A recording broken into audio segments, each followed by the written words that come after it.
This bulletin is sponsored by a diagnostic center. नमस्कार, मैं विजय श्रीनागदा और आप देख रहे हैं सीबीसी न्यूज राजस्थान का प्राइम टाइम बुलेटिन। खबरों में जाने से पहले एक नजर आज के न्यूज हेडलाइंस पर। कांग्रेस के 40 विधायक अपनी ही सरकार के खिलाफ क्यों, खोला मोर्चा, सीएम से की शिकायत। राजस्थान के इस चौराहे पर नो एंट्री, ईद आका तीज की खुशियां दंगों में जल गई। 2.5 महीने से धारा 144। भीलवाड़ा में अंधविश्वास और रूढ़िवादी परंपराओं से हटकर पिता की मौत के बाद बेटियों ने बंधाई पगड़ी। बीटीपी विधायकों का आदिवासी समाज से धोखा, सुशील कटारा ने बीटीपी विधायक राजकुमार रोत पर साधा निशाना। और डूंगरपुर में कांग्रेस संगठन चुनाव की सुगबुगाहट प्रक्रिया हुई शुरू। और अब खबरें विस्तार से। कांग्रेस विधायकों की मंत्रियों से नाराजगी अब खुलकर सामने आने लगी है। ब्यूरोक्रेसी के साथ ही मंत्रियों के कामकाज को लेकर कांग्रेस विधायक नाराज हैं। जनता से जुड़े विभागों में काम करने के तौर तरीकों पर विधायकों ने अब नाराजगी जताई है। सरकार की स्कीम के साथ तबादलों को लेकर भी नाराजगी के सुर उठ रहे हैं। करीब 40 से ज्यादा विधायकों ने मुख्यमंत्री अशोक गहलोत से मिलकर मंत्रियों की शिकायत की है। सबसे ज्यादा शिकायतें मंत्रियों की जनता के काम नहीं करने, कामों को लटका कर रखने और विधायकों को रिस्पांस नहीं देने की है। 18 जुलाई को राष्ट्रपति चुनाव की वोटिंग वाले दिन बड़ी संख्या में विधायकों ने मुख्यमंत्री से मिलकर मंत्रियों की शिकायतें की हैं। इससे पहले भी डे टू डे मुलाकातों में विधायक शिकायत कर रहे हैं। विकास के कामों की सुस्त स्पीड के साथ तबादलों को लेकर भी कई विधायक नाराज हैं।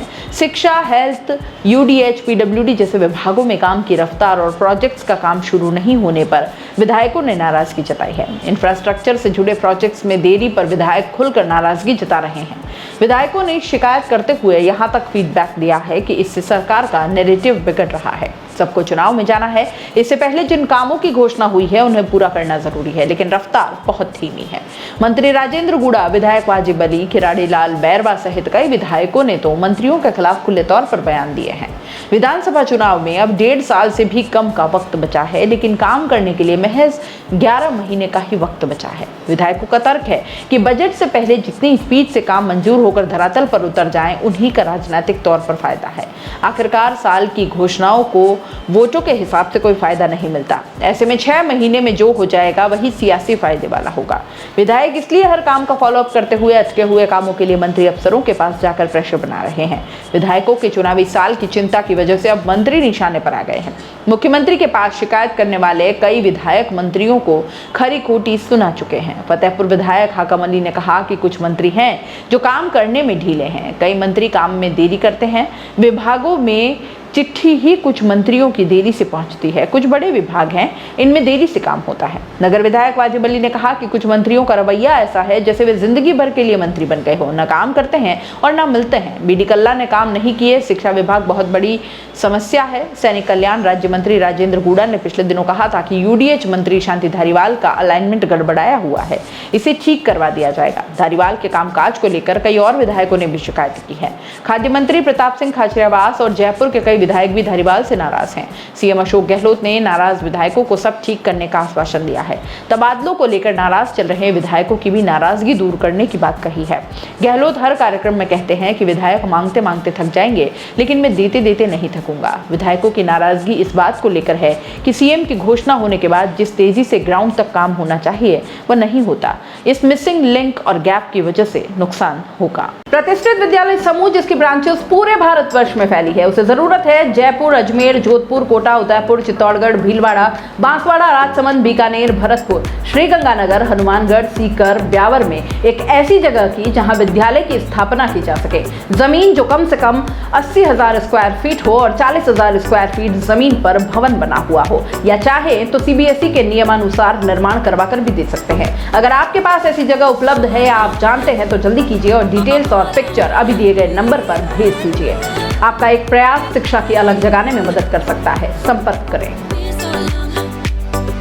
2 मई 2022 ये वो तारीख है जिसे शायद कोई भी जोधपुरवासी याद नहीं रखना चाहता, पर लोग जब भी शहर की पहचान जालोरी गेट चौराहे से गुजरते हैं तो ये तारीख किसी पुराने जख्म की तरह उभर आती है।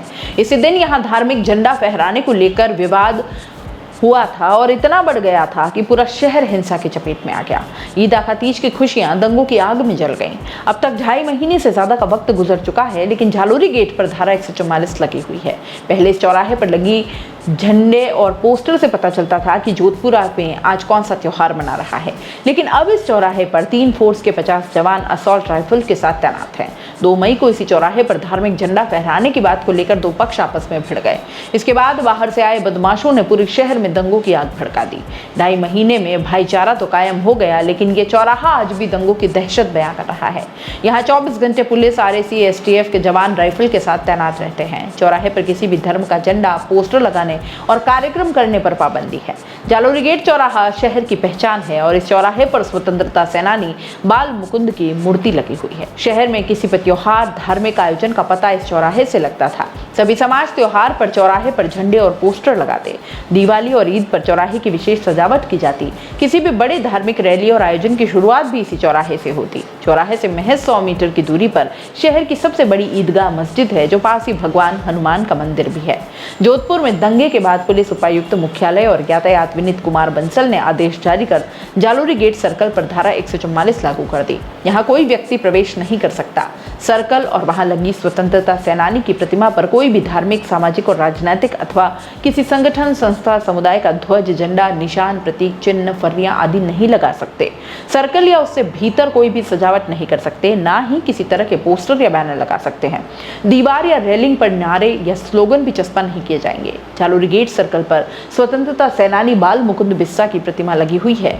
दंगों के बाद से यहाँ प्रवेश पर रोक लगा दी गई है। बाल मुकुंद बिस्सा की 19 जून को पुण्यतिथि पर उनके परिवार के 5 लोगों को फूल मालाएं अर्पित करने की अनुमति जरूर मिली।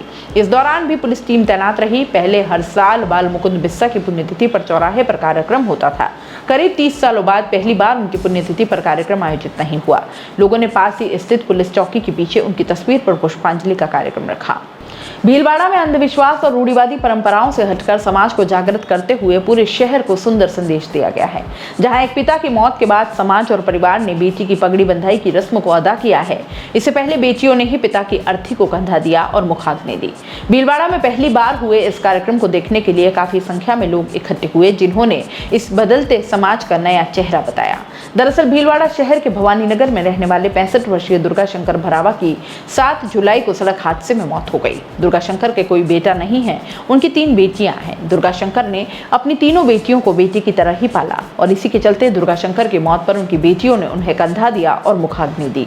इसके बाद गुरुवार को रिश्तेदारों एवं समाज की मौजूदगी में दुर्गा शंकर की सबसे बड़ी बेटी पायल ने बेटे की जिम्मेदारी निभाई और पगड़ी बंधाई की रस्म को अदा किया और बड़ी बेटी पायल ने भी अपने पिता की जगह पर बेटा बनकर सभी जिम्मेदारियों को पूरा करने का वचन दिया।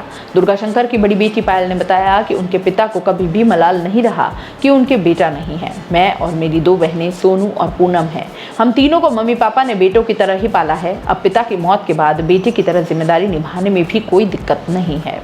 विप्र सेना द्वारा महिला जिलाध्यक्ष राजकुमारी मेनारिया और महामंत्री सुरभि मेनारिया के नेतृत्व में फाल्गुन सावन महोत्सव का आयोजन किया गया। इसमें लहरिया की सतरंगी पोशाक पहनकर राजस्थानी गीतों पर नृत्य कर मनमोहक प्रस्तुतियां दी गई। कुछ गीतों पर सावन आया झूम के, सावन का महीना, पवन करे शोर, अब के सजन सावन में, घूमर नृत्य, भजन कीर्तन, अंतराक्षी और अन्य कार्यक्रम आयोजित किए गए, जिसमें उपस्थित महिला नीता नंदवाना, नर्मदा मेनारिया, सरस्वती, पुष्पा, सुलोचना मेनारिया, गीता चंदीबाई, नीना आदि उपस्थित रहीं।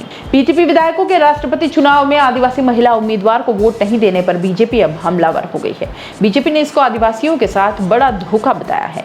बीजेपी ने कहा कि बीजेपी के दोनों विधायक कांग्रेस की सरकार बचाने और राज्यसभा चुनाव में जाते हैं, लेकिन आदिवासी महिला के राष्ट्रपति बनने का मौका आया तो वो नजर नहीं आए। इसके साथ ही आदिवासियों के हिमायती बनने का दिखावा करने वाली बीजेपी विधायकों की पोल अब खुलकर रह गई है।